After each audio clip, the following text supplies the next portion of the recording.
shortly I will be introducing Colonel Paul Lockhart, former astronaut as well.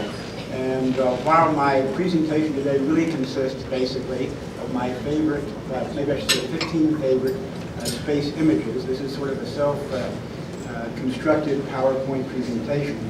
Paul and I do look forward to visiting with you about other subjects after this PowerPoint is over, after he makes his comments too. And I'm not going to be talking specifically right now about the Science, Space, and Technology Committee, but look forward to your comments about anything that might be under our jurisdiction in just a few minutes as well. Bill Frenzel has been already recognized today. I just want to say he is someone I continue to admire. He is a former colleague and someone whose good judgment and counsel has benefited me over the years.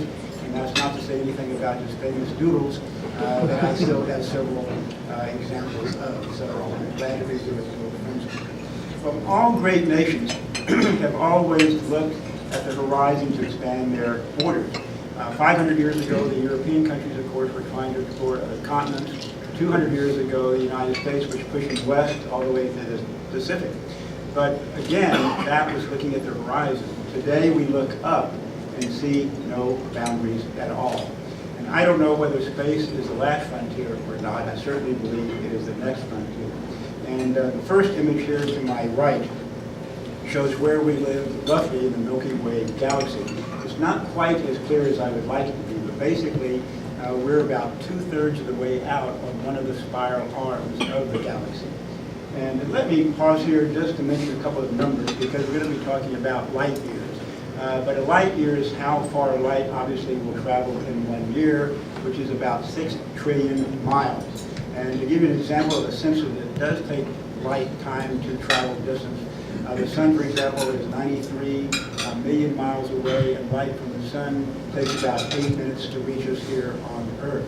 But what this means, of course, is that when you're looking out onto the universe, looking up to the sky, because the time that light takes to reach our eyes, we're really looking back in time. So if you're looking up at the night sky, you're looking at a galaxy that is, say, 1 billion light years away, you're actually seeing that galaxy as it existed 1 billion years ago. And that means lots of times the objects that you actually see in the night sky no longer exist. They winked out many, many years ago, but you're simply seeing the light that came from them, that traveled from them years ago. Let's go to the second image here. Now, this is a fun shot. Think of yourself sitting in an easy chair. In fact, just thinking of yourself sitting where you are right now. You feel pretty stationary, you feel pretty still, you're motionless, you're kind of not doing much. You're hopefully paying attention to me, but otherwise you're really not doing too much.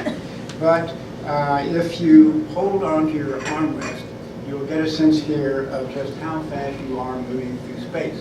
And you might even be ticketed for cosmic speeding when I explain how you add up all the ways you're moving through space, how fast that's going to be. But if you add up how fast, for example, the Earth is rotating on its axis, how fast the Earth is traveling around the sun, how fast how fast our solar system is moving within the Milky Way galaxy, how fast the galaxy itself is spiraling, turning in space, how fast the galaxy is hurtling through space as space expands. It's obviously kind of a corkscrew motion, but if you add up all those various speeds that we ourselves are traveling as we're sitting right here, it totals 1.2 million miles an hour. So if anyone, don't get ahead, but if anyone ever accuses you of not doing anything, even if you're just sitting there, you would say, I'm doing a lot. In fact, I'm moving faster than a rocket at 1.2 million miles an hour. Let's go to the third slide. When we talk about space, most people think of rockets and astronauts and NASA, the National Aeronautical and Space Administration. NASA came into existence in 1958, 1 year after the Russians launched a satellite called Sputnik. It sort of began the space race. In response to the Sputnik, not only did NASA come into existence, but the committee that would later become the Science, Space, and Technology Committee also came into existence in 1958 as well. NASA's greatest achievement may well have been the Apollo program, which sent astronauts to land on the moon 240,000 miles away. The Apollo program lasted from 63 to 72. We had 6 missions going to the moon. We had 12 people actually walk on the moon during that period of time. One was a constituent of mine by the name of Charlie Duke, who still lives in my district, and he sits atop the lunar module on the top of the rocket as it launches on the left. And then to the right is Charlie Duke actually walking on the moon a few days later. Besides space exploration, NASA engages in basic research, launches communication satellites, and monitors climate and weather change as well. Spin-offs include, and I could go, there are dozens and dozens of spin-offs, so we don't justify the space program because of its spin-offs, but it's a nice, shall we say, side effect as well. Spin-offs include GPS, high-definition TV, laser surgery, Doppler weather radar, and a lot of other discoveries as well. All of these benefit the economy and benefit our society as well. Okay, let's go to the next image. Here you have the Earth in the distance, the pale blue dot sometimes called, and you actually see the surface of the moon in the lower left. And this is there's a number of famous photos about the pale blue dot or the blue marble. This is one of the earlier ones. This was taken in 1968 by the crew of Apollo 8, and it's called Earthrise because you have Earth coming up over the surface of the moon. But when this was first taken, it really riveted our attention. It was sort of the first time we'd seen the Earth from a different perspective than we normally see it. And of course it caused us to wonder about our place in the cosmos and made us want to explore space even more. All right, the next image. Okay, this is the kind of a sad photo on the top left. This is the last flight of the shuttle. Shuttle program was discontinued in 2012. This is a shuttle being carried. This is actually going over the Washington Monument. It's being carried and it lands at Dulles, where it is carted off to the Air and Space Museum out of the Dulles Airport. And it's sad because we, of course, wish the shuttle program, I do, was still in operation. When it was forced to do something that none of us, I think, are particularly proud of, and that is that we are having to pay Russia about $73 million to take each of our American astronauts to the International Space Station and back. You've seen that come up in the media in the last few days for other reasons, but let's hope that international cooperation continues for a while longer. In regard to the right here is sort of an interior photo of the Air and Space Museum. The Air and Space Museum is the most popular museum in America. More visitors than any other museum. In fact, last year, 8 million people walked into that Air and Space Museum, and it still inspires people across the country and across the world as well. Okay, next image. This is the International Space Station, which is orbiting 230 miles above us. Many people rightfully think this is the greatest engineering feat in American history. It was put together by a lot of shuttle missions, and it's been occupied since 2000. It's kind of hard to get a sense of the dimensions of it, but it's the length of a football field, and if you add up all the square feet inside, it equals a 5-bedroom house. And typically 3 to 6 astronauts are living aboard the International Space Station, typically from at least 2 and sometimes 3 different countries. The astronauts live on the space station for 6 months. And one thing that I've done, in fact I've done it 3 times now back home in Texas, is to arrange with the great help of NASA a direct downlink from the International Space Station to a high school in my district. And I have 3 high schools who teach math and physics and science by constructing rockets. And these rockets are no small backyard items. They're 10 and 12 feet long. They go to White Sands, New Mexico to launch these rockets. Sometimes they go up. Sometimes, one did last year, they went up for 5,000 feet and went horizontal into a mountain. So some don't get off the launch pad but because they're shooting them for the first time. And they're still trying. Their goal, of course, is 50,000 feet up, and no one's achieved that yet, but they may get there this year. But the point is that when we had this downlink from the space station to these various high schools, it just is amazing. I was at one high school, and here we are in an auditorium with 800 kids. And the principal says to me, I have never heard 800 kids so quiet in my life. What I do is I make some comments, and then at the magic moment, I say, this is Congressman Lamar Smith at either Alma Heights High School or Fredericksburg High School, wherever it might be.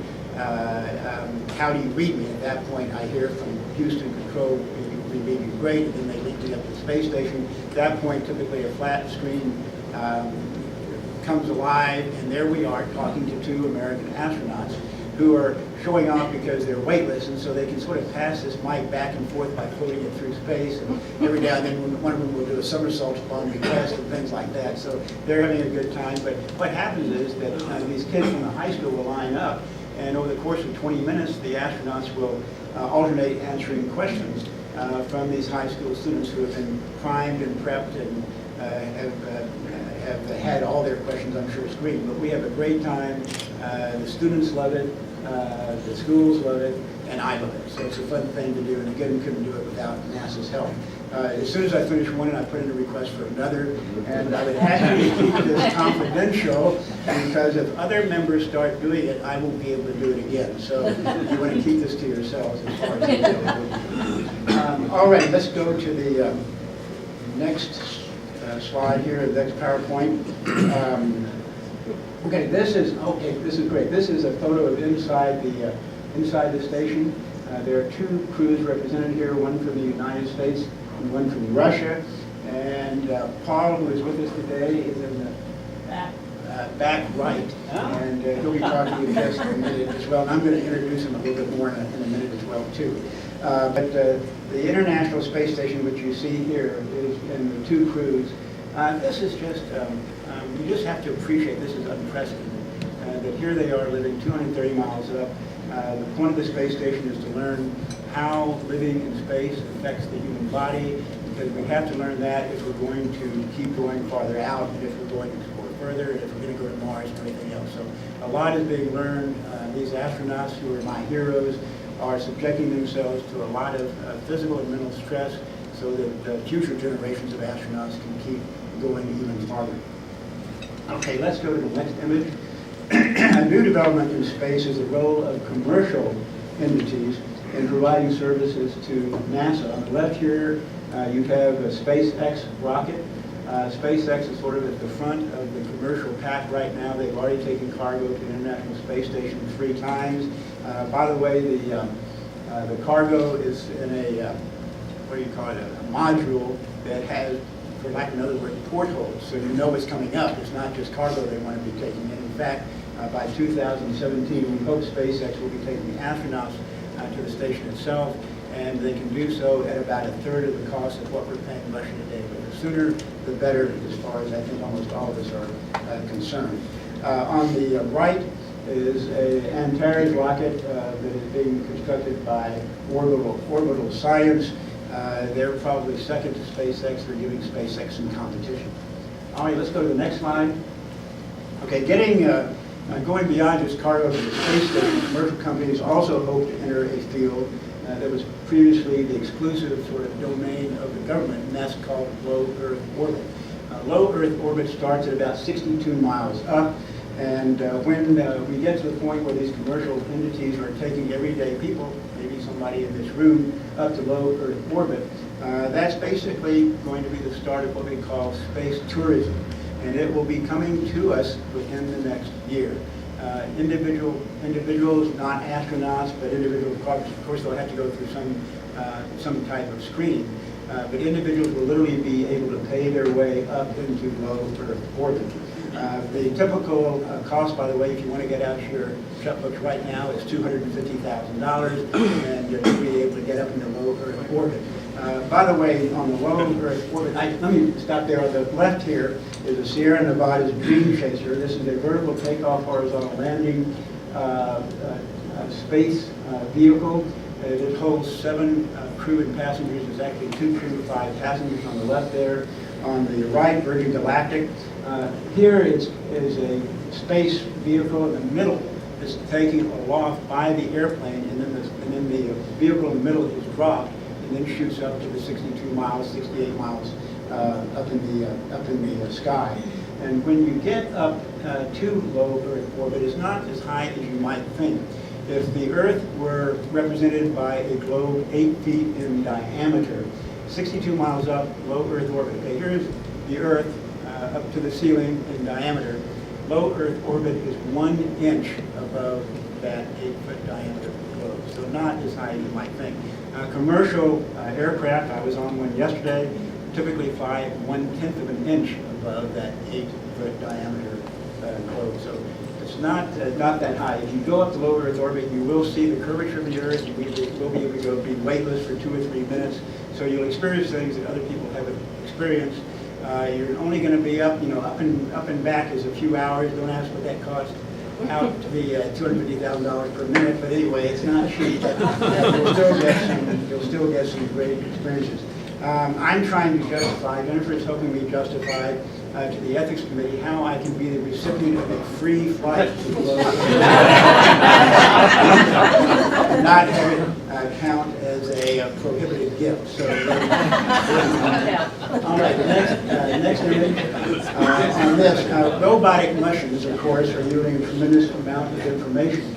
On the lower right here, you have the Mars Curiosity rover, which launched in 2010, took 9 months to get there, and then in 2011 descended to the surface of Mars.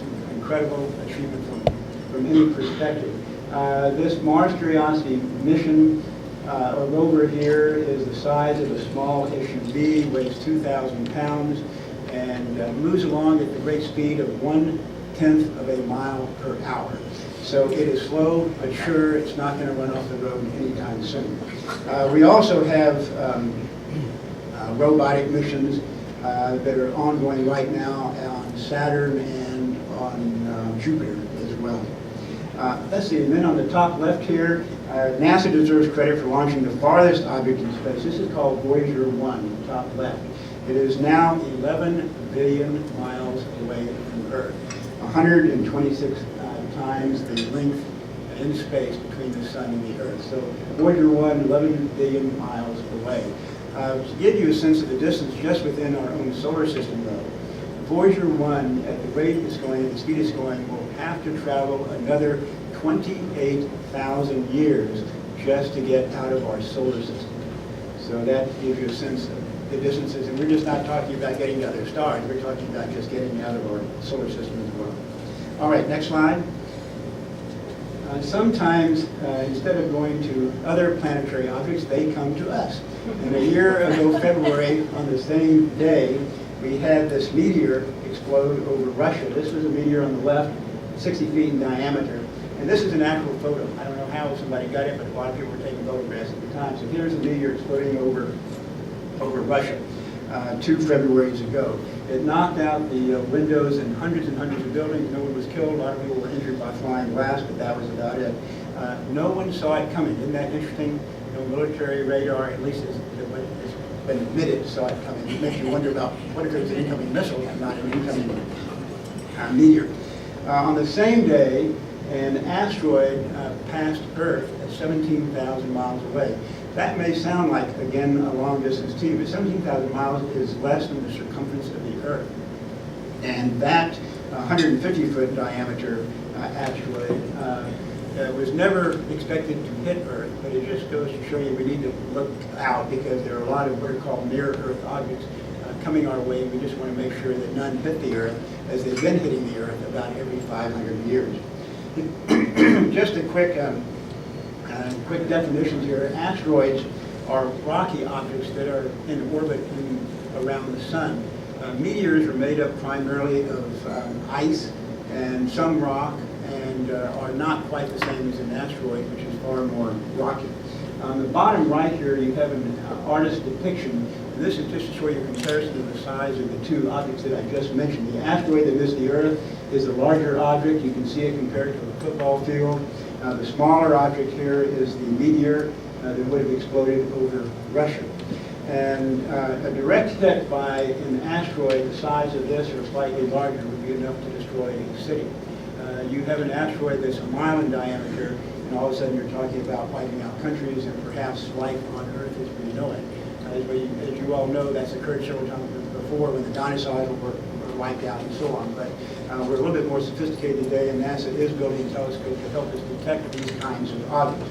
There are thousands and thousands out there that would be able to destroy cities or larger areas on Earth.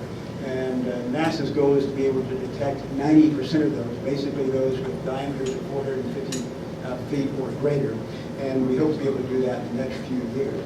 By the way, just as an aside, the shooting stars that you see at night, every now and then, that little quick, faint streak of light, are very small meteors that burn up when they hit our atmosphere. But it's going to surprise you that the size of those shooting stars when they hit the atmosphere and burn up are about the size, you ready for this, of an apple seed. Maybe a large one might be a pea. They're that small, but they hit the atmosphere, the heat is intense, the light is intense for a nanosecond, but that's how small they are when they hit our atmosphere. Very, very tiny. Okay, next image. This is a depiction of a great space venture. This is the James Webb Telescope going up, being launched in 2018. It will allow us to see the absolute earliest galaxies, and it will also, and I'll get into this in just a minute, be able to help us detect what we call biosignatures of other planets in the universe as well.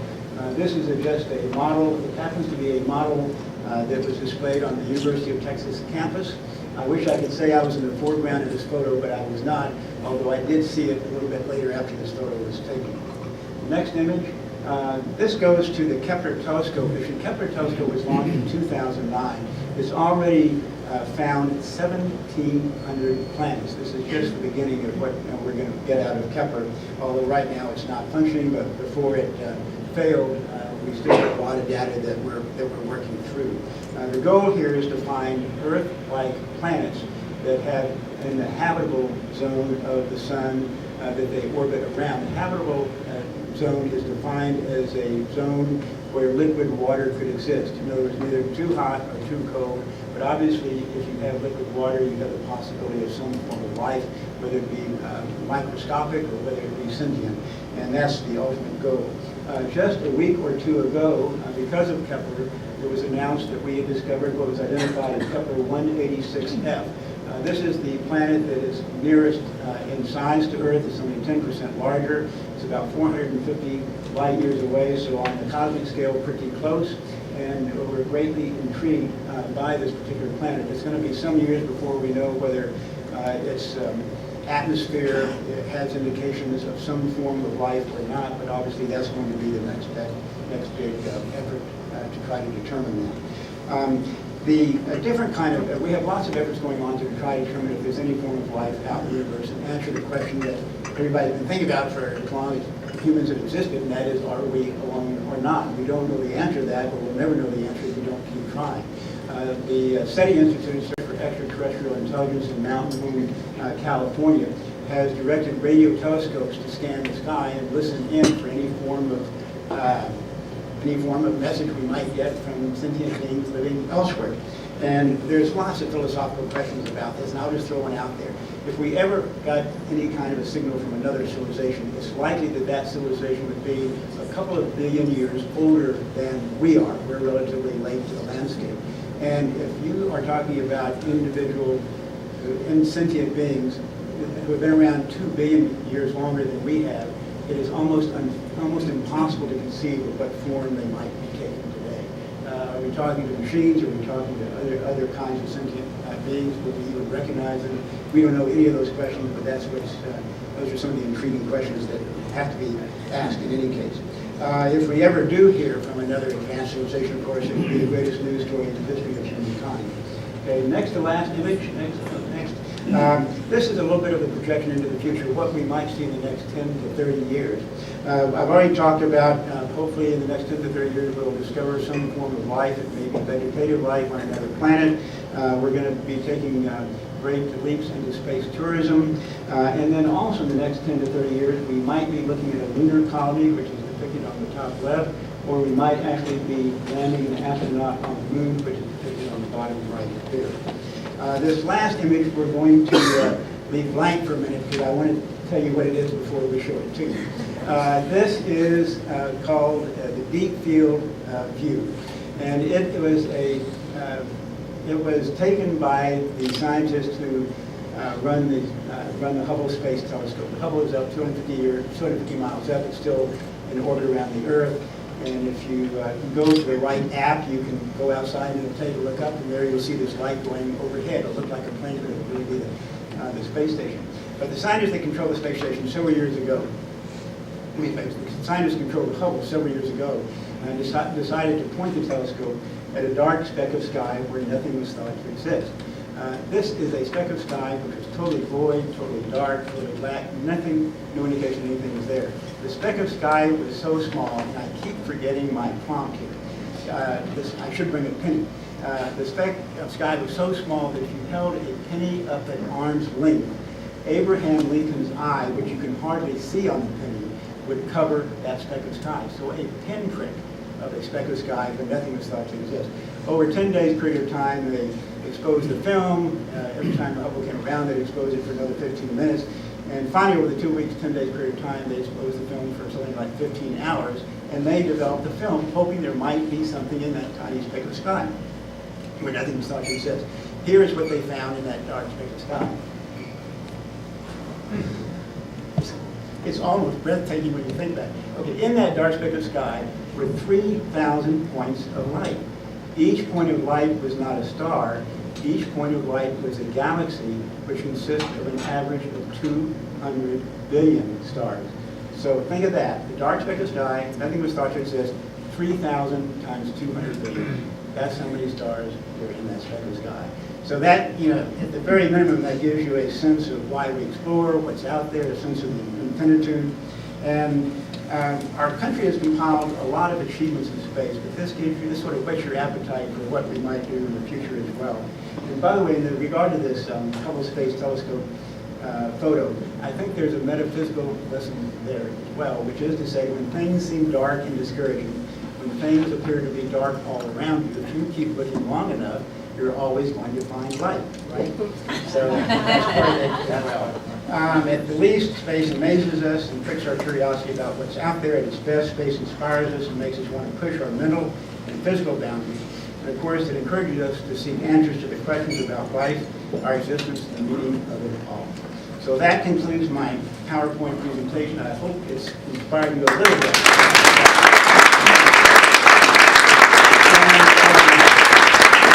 I'm going to introduce Paul Lockhart right now. It's nice to always introduce another Texan. I've already told Paul astronauts are my heroes. By the way, I count how many I have in my district. I have 5 astronauts in my district. I wish Paul would move into the district too. Paul has an undergraduate degree from Texas Tech, grew up in the Texas Panhandle, a master's from the University of Texas as well. He is a veteran of 2 space flights to the space station, both in 2002, I believe. Paul, this is impressive as anything else, knows how to fly 30 different aircraft. He also has a degree in international conflict resolution. I think we should send him to negotiate with the Russians. Cover all bases. So Paul's going to make some comments, and then we're going to move over and sit in those chairs and answer your questions. So Paul, thank you for being here this morning. Thank you for being a great astronaut, and we welcome your comments too. Great, thank you.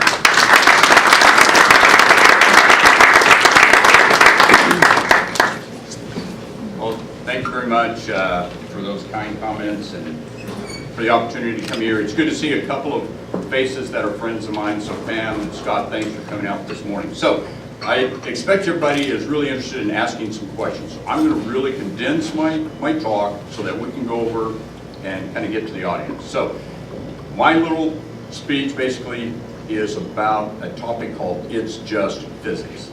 I gave a talk last week at a private school, small school in Las Vegas, Nevada, and as always, I have the young kids there, and I'm explaining how hard it is to get into space and the speed you have to do, and then this young boy who's 12 stood up, and he goes, I know, it's just physics. And right there, he summed up exactly why the space program is exciting, but why it's difficult and why it's expensive.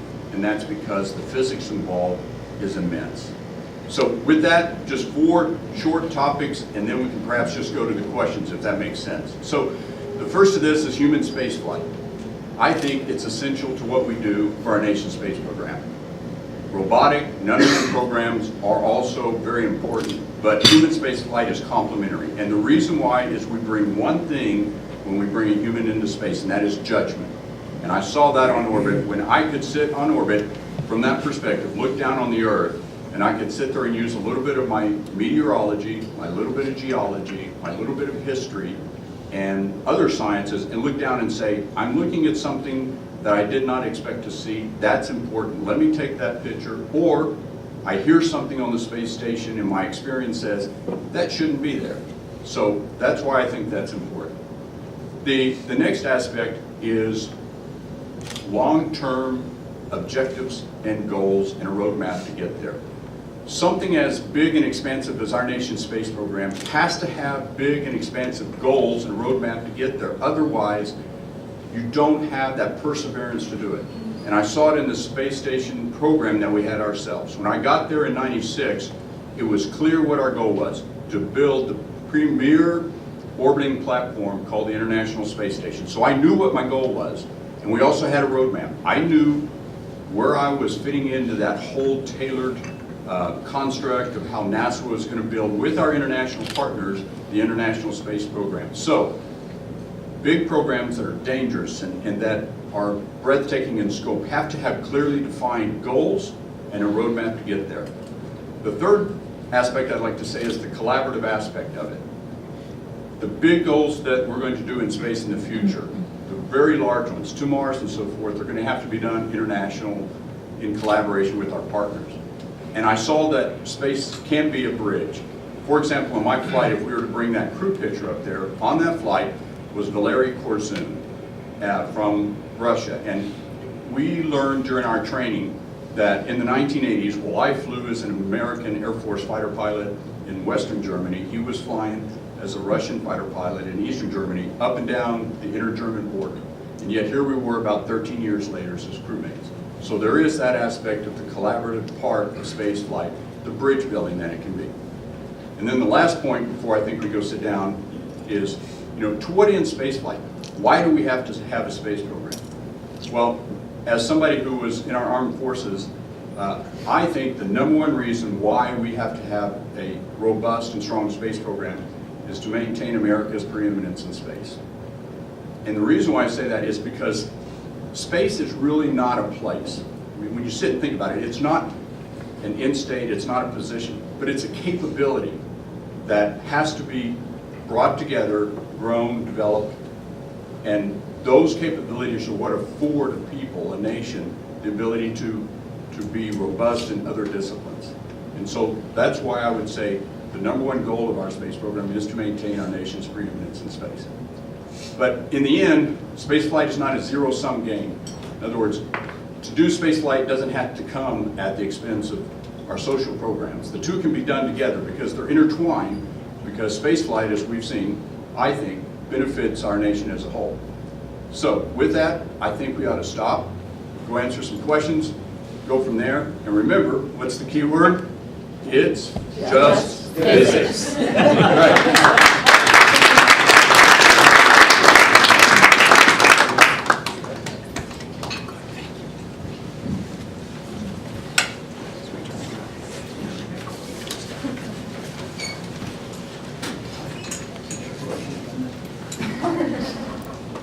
And I think if you want, you can pull these aside, or either one. Okay. Pam Cedarholm, I know you have a question for these guys because you love the space program more than life itself. Sure. As a kid growing up, of course, space was just so exciting. Everything about it was exciting. It was really something that brought the country together, a lot of pride, and what's it going to take for us to get a program back again that can kind of bring in some of that pride and unite us again the way that the station did at that. The program did at that time. So, Pam, you're looking at me, so I think you're asking from somebody Both in their of you, perspective. because Okay, great. Oh. So the question is, what is it going to take to re-energize our nation's space program? Well, a lot would say that it is energized and that we're on a path, and I can't argue against that. We are laying the plans and the groundwork for our next flight vehicles, the space launch system that are going to take us into deep space and so forth. But what I think is missing is, as I said in my second point, what is that defined goal? What is it? Is it going back to the moon? Is it going back to the Mars? Is it going to an asteroid and bringing it back and studying it? What is the actual defined goal? And I think that That has to be both a leadership and a nation involved kind of decision. In other words, it can't be one person touting. It's got to be the nation coming together under a strong leadership that says this is our defined goal and this is the roadmap. And once you do that, just like with anything that's institutionalized, like a sports program, like an Olympic program, you finally get everybody working together for that one goal, and that's what it takes. I'll just add real quickly, obviously I agree. We sort of took the initial and mandatory step of passing the NASA reauthorization bill. It's just for 1 year. We hope to turn that into a 2-year bill. But the good news there is that NASA is not being appreciably cut in this era of budget constraints. So at least we're laying the foundation for future space exploration, which includes both human and robotic. But as Paul just said, we really don't have a plan, we don't have a goal, we don't have anything right now that has seized the public's imagination as Apollo did, as the space station did, and what's next right now. And I have to say, I wish the administration would help out in that regard, but they proposed the asteroid retrieval mission called ARM. They are neither funding it, nor do we have a specific asteroid in mind, nor do we have a launch date, nor do we even have a budget. That's not exactly what you're talking about. I proposed a Mars flyby to take place in 2021. I do think Mars is the obvious next step. We've been to the moon. It's not to say we should go back to the moon, but we ought to think beyond the moon too. And that can use some of the equipment that is being constructed right now, the SLS and the Orion capsule, crew capsule. But there is no, as far as that ARM goes, it is not supported by the scientific community on the whole. And so let's get behind something that the experts think will be worth doing, that will challenge us, and that will set goals that will rivet the attention of the American people. And we're not there yet. It's not to say we won't get there, but we need the cooperation of all involved, Congress, the administration, and the scientists behind the ideas. Yes, Don? If the Russians follow through on their threat to no longer take U.S. Astronauts to the space station, what's the future of the space station? Do the Russians assume control of its operation, or do we still have a role? I want Paul to address this question as well, Don, but my understanding is the Russians need us just as much as we need them. In 3 years, as I say, we'll have SpaceX taking American astronauts to the space station. We're not going to necessarily need their rockets or rocket engines. But you notice that Russian threat was starting in 2020. Anything can happen in the next 6 years. And so the fact that they're threatening to do something 6 years from now, it's hard to take maybe as seriously as they intended for us to take. It was clearly a threat, but we have time to work out our differences, and 6 years from now will be, I think the landscape will be very different from what it is today. But Paul will be able to answer about our reliance on the Russians and their reliance on us. It's very much, I think, a mutually cooperative kind of arrangement. I concur. So in the current political status that we have right now, it is not to their advantage to basically continue to use the space station as a bargaining chip, which is what they're trying to do. There is a Russian side of the space station, there is an American side of the space station, and we can operate the space station just as fine from the U.S. side. And so, as the chairman spoke, we have 6 years to work out this situation. So I see a path forward from this, and I don't see any situation where soon our astronauts are going to be stranded on orbit or unable to get up to the space station. That being said, the sooner we develop a secondary capability to get our astronauts up to space, the better off we are. There's literally a Russian side to the space station and an American side to the space station? There is. There's an open pathway between the two, but you can go down the long longitudinal axis of the space station, and you start out on the docking port where the shuttle used to go. You go into the laboratory that the U.S. built, then you go through some nodes, then you go through a long corridor part, and as you do so, you move from the American side into the Russian side. And they operate different power systems, different ways of storage, and so forth. So it is totally different. So I recently read this delightful book by an author by the name of Mary Roach called Packing for Mars. If you haven't read it, I recommend it.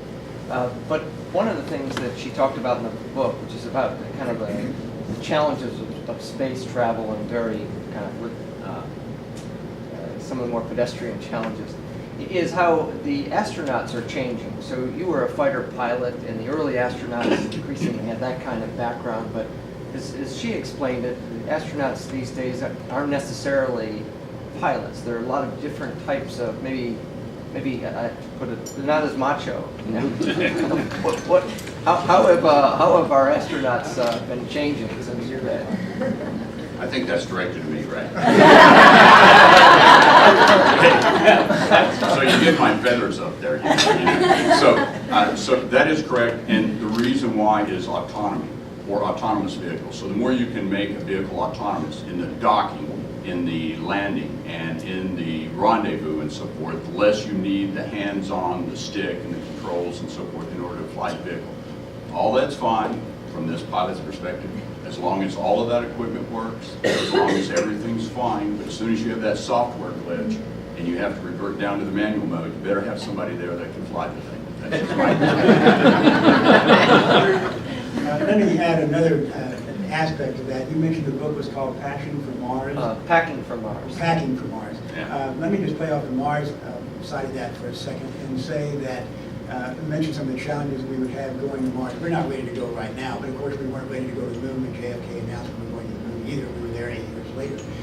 But some of the challenges we face going to Mars right now is perhaps lethal radiation. We're not sure how we're going to be able to handle that.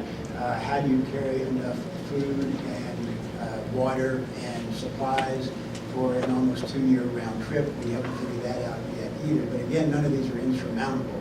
And in fact, maybe that's what makes the challenge of Mars even more interesting, is because it's not going to be easy, but just because it's not easy doesn't mean we shouldn't try.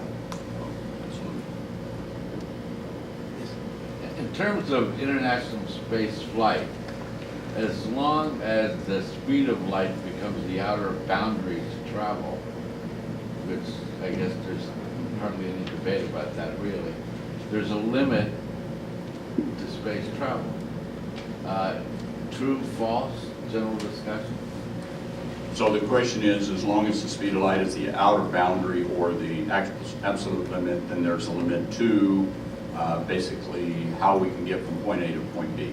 Right. And in that normal reference frame of thinking, that's the case. So in other words, it's very highly unlikely that we'll be able to take an astronaut, put them in a platform, use chemical, liquid engines, or ion propulsion engines, and get them to a star and back. That's probably not going to happen. So now you have to think generational, right? Right. So that's a different perspective you'll have to have. And that's why I say a robust space program is important now, because if you think about it, sorry, we're doing no more than just stepping off the back porch of our house right now, out in the backyard, with going to low Earth orbit. And so before we start traveling to distant countries out of our backyard, we have to go to the woods first and then go to the, to the next county and so forth. And so all of this is going to be a step-by-step process. And we've got to begin by going to the next destination. And so I concur with everybody. Mars is that next one. And once we learn how to do that, then our perspective changes. And so how do we get further out? Well, then other aspects come into being, such as generational, flights and things of that nature. And just to add one thing, you're right. Einstein said that there is a limit to speed, and it is the speed of light, the constant. But to me, that makes it even more important to focus on what I mentioned, and that is trying to detect if there is life out there, not by going there humanly ourselves, because it would take too long, but to listen to signals, to try to either radio or laser light signals. And that's one way to discover what's out there, even without going there ourselves, is to allow for the passage of time and the possibility that other intelligent civilizations are sending signals, and that would be one way to discover what's out there. And then you can get into almost what's called a paranormal, and yes, there's a limit to human speed through space, but that gets us into the question of what about thought, and how far does that take us as well. You had just addressed, you talked about one of the byproducts of the space program, and it has been the health industry. And certainly there's been a lot of advances in medical sciences because of the space program. Not having a robust space program the effect on the medical community because of the, what do you see? Yeah, I can talk to that. So the question is, the space program obviously had a huge impact on our current technology through the Apollo program. And what happens if we don't have a space program? Well, you're absolutely correct. And I wouldn't say that it's just spin off so much. I say space is totally intertwined in everything we do every day. So as soon as you turn on your computer, you pull out your cell phone, you connect internationally with somebody, you're using space, either via satellites or whatever the case may be. Space is the ultimate green process. In other words, if I go to Mars someday, then I have to be the most green machine I can because I can't throw anything away. I have to reuse everything, so I have to develop those technologies. Also, I have to worry about what is called SWAP, S-W-A-P, space, weight, and power. The more stuff I carry up that's heavy, the less that I can carry with me, right? If something's heavy, I can't carry two of something. So space really drives emphasis on minimizing space, minimizing weight, and improving the power output of something. And so the more you focus on that, that in turn just trickles down to everything we do, whether it's in your homes, your cars, whatever the case may be. Given the wide-reaching implications for many different industries that you just talked about for space travel, and also the development of private sector alternatives to a lot of what NASA has been doing in the past, what do you see as the primary role of the federal government as opposed to private sector alternatives in space travel? I think the federal government goes where the private sector cannot in many, many respects. And in the past, we relied entirely on the federal government to sort of lead our space exploration. We didn't have to, it was easier, I guess, to some extent. There wasn't a situation where there were a number of companies involved, so there wasn't a diffusion of interest or of initiatives, but it was probably more expensive than what would have occurred if the private sector had been more involved.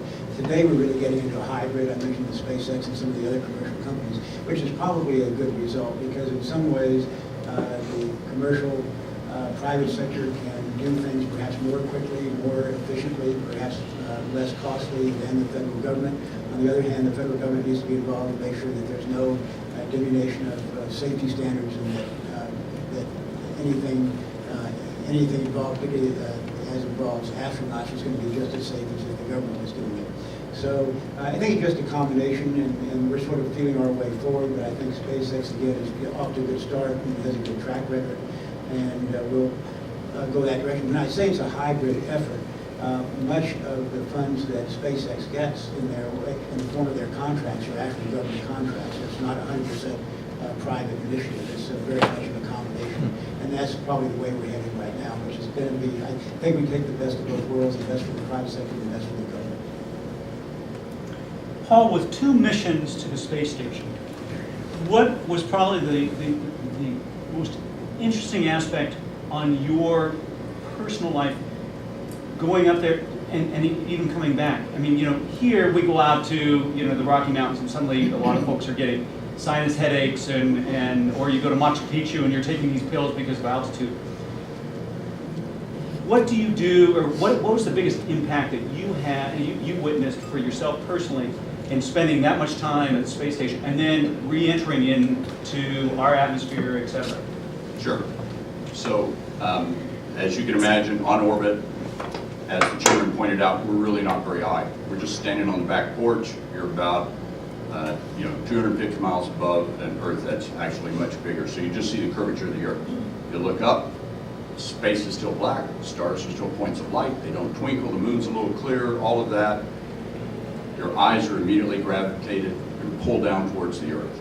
I mean, that's the color, that is the one focus of everything you do while you're up there, is looking down on the Earth.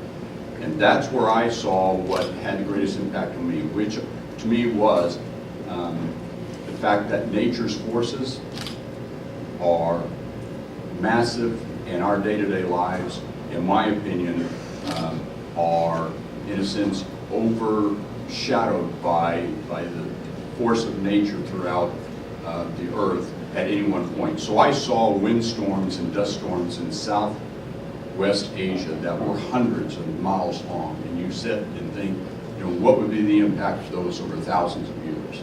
I saw ocean currents that you can see as they well up back and forth. I saw thunderstorms over Africa at nighttime in which the lightning was so intense that it almost, as I recall it, it reminded me of like popcorn going off, you know, in just massive thunderstorms over the equator. So that is what I came back with, which is we are an important part of this Earth, but the Earth itself, the nature's forces, are something that we sometimes forget, the extent with which the Earth continues to evolve and move and go about its daily changes itself.